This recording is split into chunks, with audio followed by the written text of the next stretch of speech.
Hi everyone, I'm Dr. Ken Rousslang, and I've gone through the most reputable medical journals to find the most up-to-date scientific evidence on how to get you into the best shape of your life.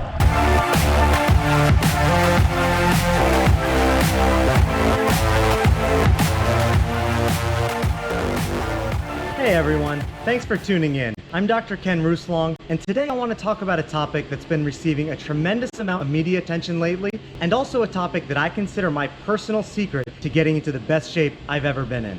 And that topic is intermittent fasting. So what is intermittent fasting? For most people, intermittent fasting is limiting the number of hours in a day you can eat to a 12 or 10 or 8-hour window. Some people also choose to fast for entire days. Maybe they'll eat for 5 days and then fast for 1 day, but that's less popular. And this idea is nothing new. You may have even heard years ago people would say, if you really want to lose weight, don't eat anything after 6 p.m. And what that really was the first type of intermittent fasting. So now what people are doing is shifting their eating window from earlier in the day to later in the day. So instead of fasting from 6 p.m. until they wake up, a lot of people now are choosing to fast from the time they wake up until noon. And this idea isn't just popular for weight loss. Weightlifters, professional athletes, marathoners, they've actually been doing intermittent fasting for decades.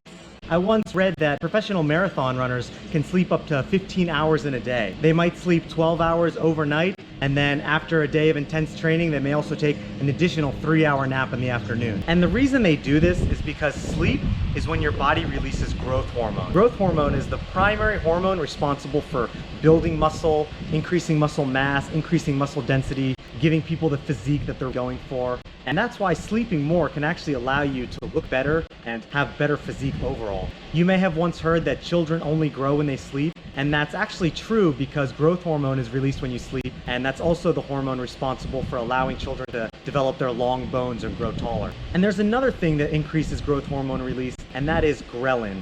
You may have heard of ghrelin. That's actually your body's primary hunger hormone. Ghrelin is known to also stimulate growth hormone release. So actually being hungry, not being full of sugar and fat, is what causes your body to grow lean muscle. So ghrelin and sleeping actually work together because when your body's not eating, whether it's sleeping or just going hungry like fasting, it'll encourage your body to release more growth hormone to build more muscle. Another benefit to intermittent fasting is that you don't have to go to bed hungry.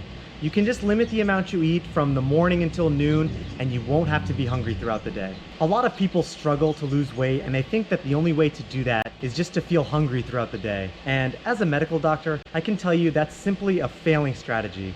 Your hunger hormones will always win in the end. Sometimes trying to starve yourself is a recipe for disaster.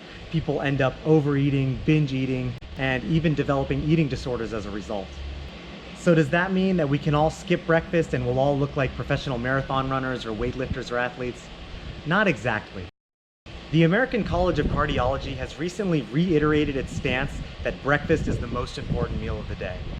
And the reason for that is a very large study that was conducted that showed that people that skip breakfast every day have higher rates of heart attacks, strokes, and death from these diseases. Skipping breakfast isn't quite the death sentence they make it out to be. As a medical doctor, I'm familiar with reading medical studies like this, and I see several flaws with this study. For one, people that skip breakfast are often people that have high-stress jobs, high-stress careers, type A personalities, and they're just too busy to eat breakfast or take care of themselves. Unfortunately, that's going to make it look like it's the skipping breakfast that's killing them, when really it's their constant levels of stress hormones that they have circulating in their blood that are leading to high blood pressure, and that could ultimately be what's causing them to have heart attacks and strokes. There's also groups of people like alcoholics and drug users who oftentimes skip breakfast, and it's not because they're intermittent fasting, guys. It's just because they don't take care of themselves very well, and they skip breakfast because they're either too drunk or sleeping or whatever it is that they choose to do. Even obese people who have a stigma about how much they eat may be more inclined on a survey to say that they don't eat breakfast, when in reality they are eating breakfast. In my personal experience, I know other medical doctors who are very successful as surgeons, radiologists, and dermatologists who have also been intermittent fasting for years. These doctors are some of the fittest people you'll see in the hospital. Because they do take care of their health, they've realized the benefits that can be gained from intermittent fasting. But that doesn't mean I'm ignoring the results completely.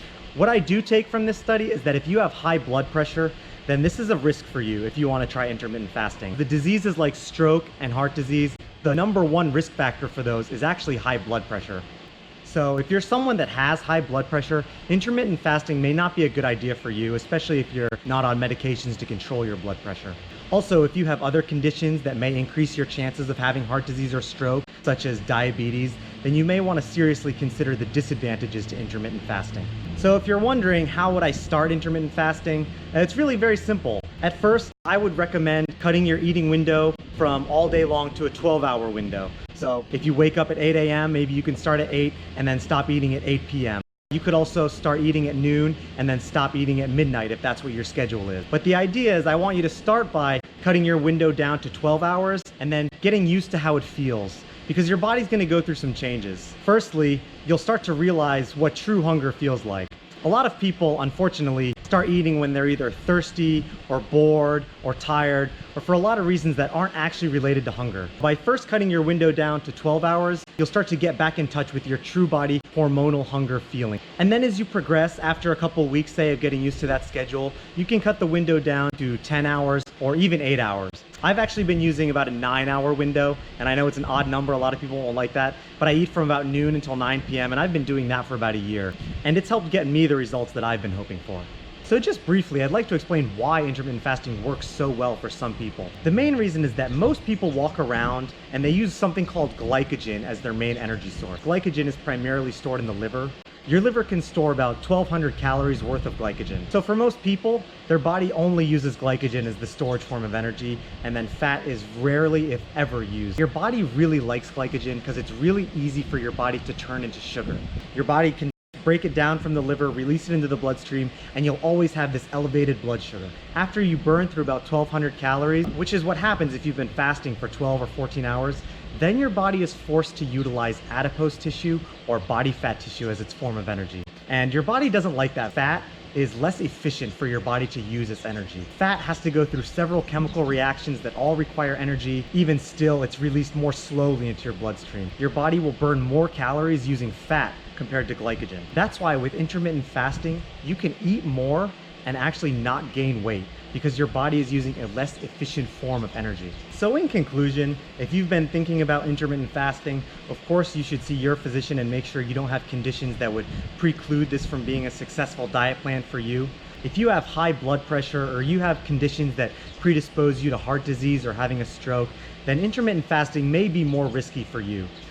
But for me, it's been very helpful in allowing me to achieve my personal fitness results. And then this could also be the answer you're looking for on how to lose weight, get that six-pack, and be in great shape without having to feel hungry all day. If you liked this video, please make sure to click like and subscribe. We'll have many more videos coming.